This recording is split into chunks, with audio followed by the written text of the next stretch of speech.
What's going on, everybody? Welcome to another episode of the TCO Fantasy Football Show. Whoop!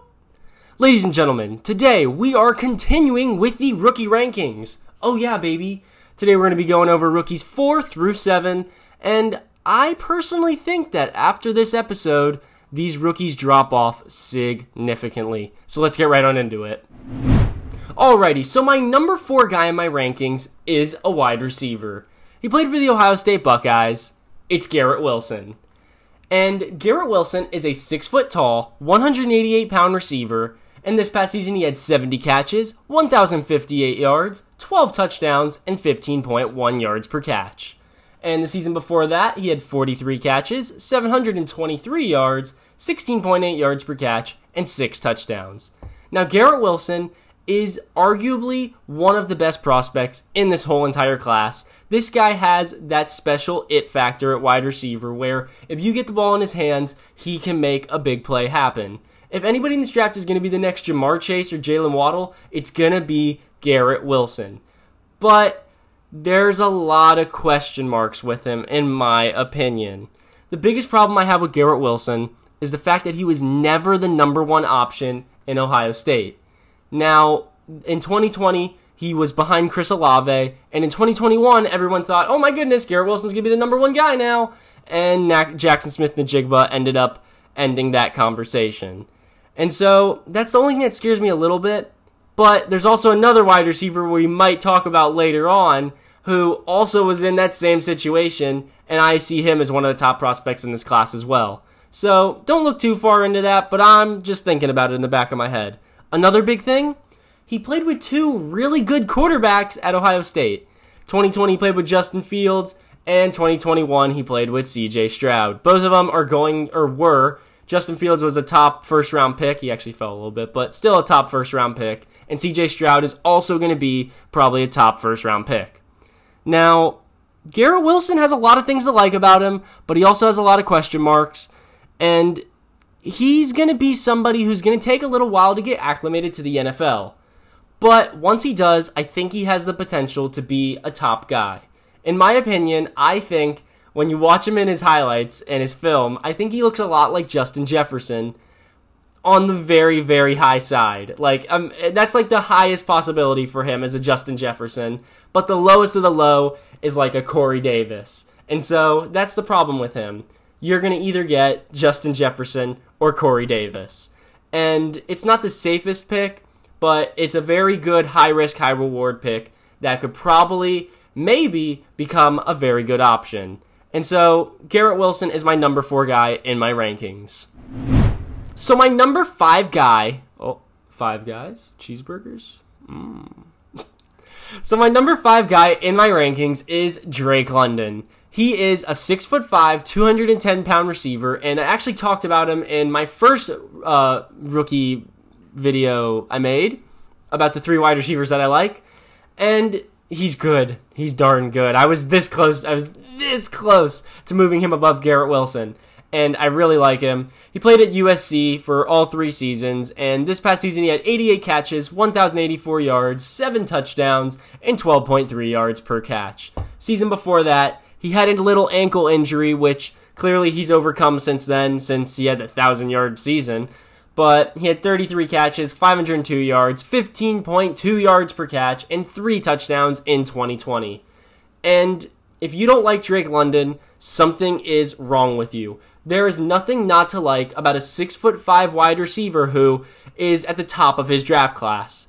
And this guy is good. I think he deserves the Mike Evans comparisons. I think he's 100% worked for him, and he deserves them. And this kid is shooting up draft boards right now. I've seen mock drafts of him going higher than Garrett Wilson right now, which is crazy, but I like it. I like it so much because I know the talent is there. I know the height is there too, and I really like this guy a lot. I made 2 videos on him now, so clearly I like him a lot. And biggest problem with him, not crazy quick, but makes up for it with the height. And that's the biggest issue. I really don't see any other problems with him. Another one little issue is the fact that he only started producing this past season with 1,000 yards. But in 2020 he was hurt, and he was also playing behind Amon-Ra St. Brown, and the year before that, he was playing behind Amon-Ra St. Brown and Michael Pittman. So, I don't think it really matters that much. I think he's going to be a guy who comes into the NFL and makes an instant impact. And I love him. I love him. I am this close. I'm almost ready to say it right now that I want to move him above Garrett Wilson, but I'm going to wait a little bit longer to see where he gets drafted. But there's a high possibility I move him up, and I really like him. So he is the 5th guy in my rankings for the rookies in 2022. So my number 6 guy did play for Ohio State, but he now plays for Alabama. It's Jamison Williams.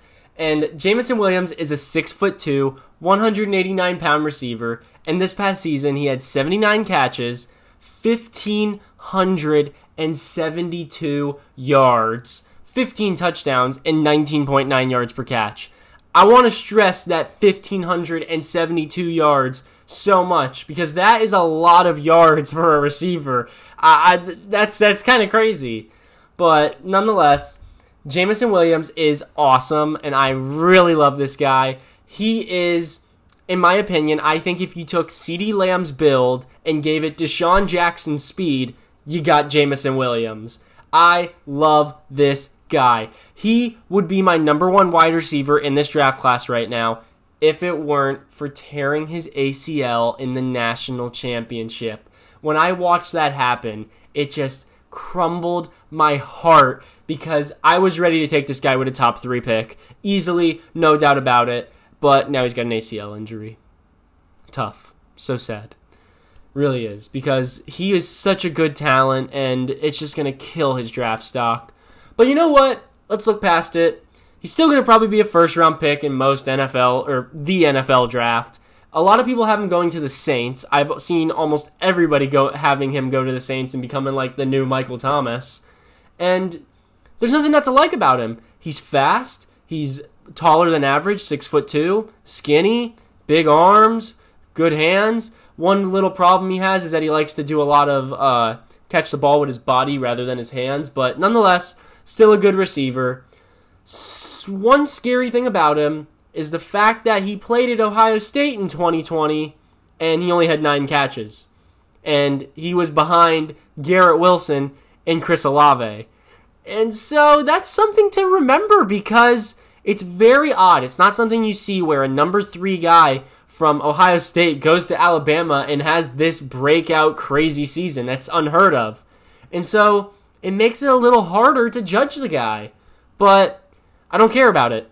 Don't care. I'm thinking in my head that it was some problem with Ohio State. He didn't get along with the coaches or something. That's what I'm thinking because there's no way. He's just way too good of a talent, and I think he's a better talent than Garrett Wilson and Chris Olave, and so it just makes no sense to me. Maybe it took a little bit longer to come on. Who cares? I think this guy is going to carry on the Alabama receiver legacy because Alabama's receivers are always very, very good.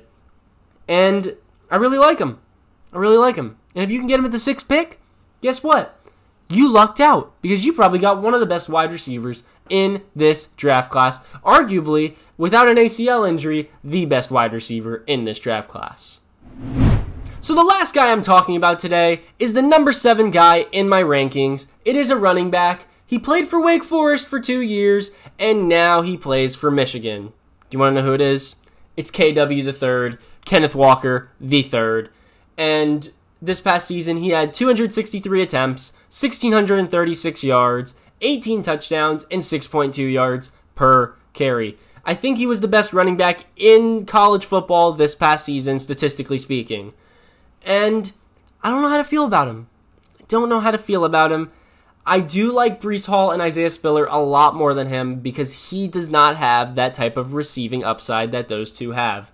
And I just don't see how a running back who doesn't have receiving upside can compete with running backs that do have receiving upside. And it scares me a little bit. He's 5'10", 210 pounds, so normal size for a running back, average. A good comparison would be Noshawn Marino. I don't know if you guys can go. I've been throwing these old references out there. A newer reference would be like a David Montgomery, but David Montgomery without the catching ability. And I don't know. I really don't know how to feel about him because he's shown that he can handle this extremely large workload, but he wasn't that good at Wake Forest, and he wasn't really good until he transferred to Michigan. And so, I don't know. He's going to be probably the first running back off the board in the NFL draft, and because of that, he'll probably end up in the best position. But sometimes position doesn't matter when you're not as talented as other guys in the draft. And so, if you get him at number 7, good job, because he'll probably end up being, in most rookie drafts, he's probably going to be a top 3 pick because of the situation he ends up in. But, in my opinion, I don't think he's that good. I don't like his tape. I hate to say it. Sorry, Kenneth Walker. You're a good goal line back, really good goal line back, but you don't have that receiving upside that we need for you to be a dominant fantasy football running back. He can be like, I'm trying to think of a range, like a Josh Jacobs range. Somebody who's sitting in that range every single year, but I just don't see him having that upside to move into like a top 5 running back category. And that's just how I feel about Kenneth Walker. He is my number 7 guy, and my last guy for today's video. Oh, you know what time it is.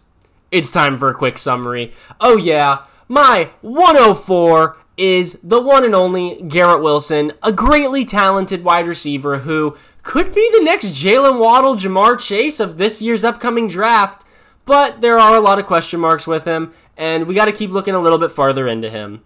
My number 5 guy is the one and only big man, Drake London. 6'5".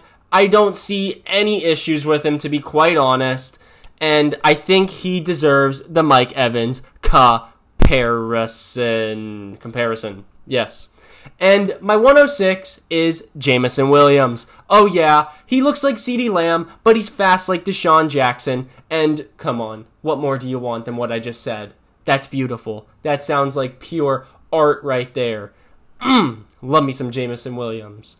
And so, my 107 is Kenny W. the Third, Kenneth Walker. And I'm not crazy about him, but you know what? He might end up in a great situation and become the perfect goal line back for your team. Maybe he won't. I don't think he will. But he's my 107 in my rankings. And that is all I got for today's episode. Thank you guys for watching. And please, please, please follow this Instagram. Look at it. It's not that pretty yet, but I'm going to make it prettier. I will. I promise you guys. And please, comment, like, subscribe. And once again, thank you guys for watching the TCO Fantasy Football Show.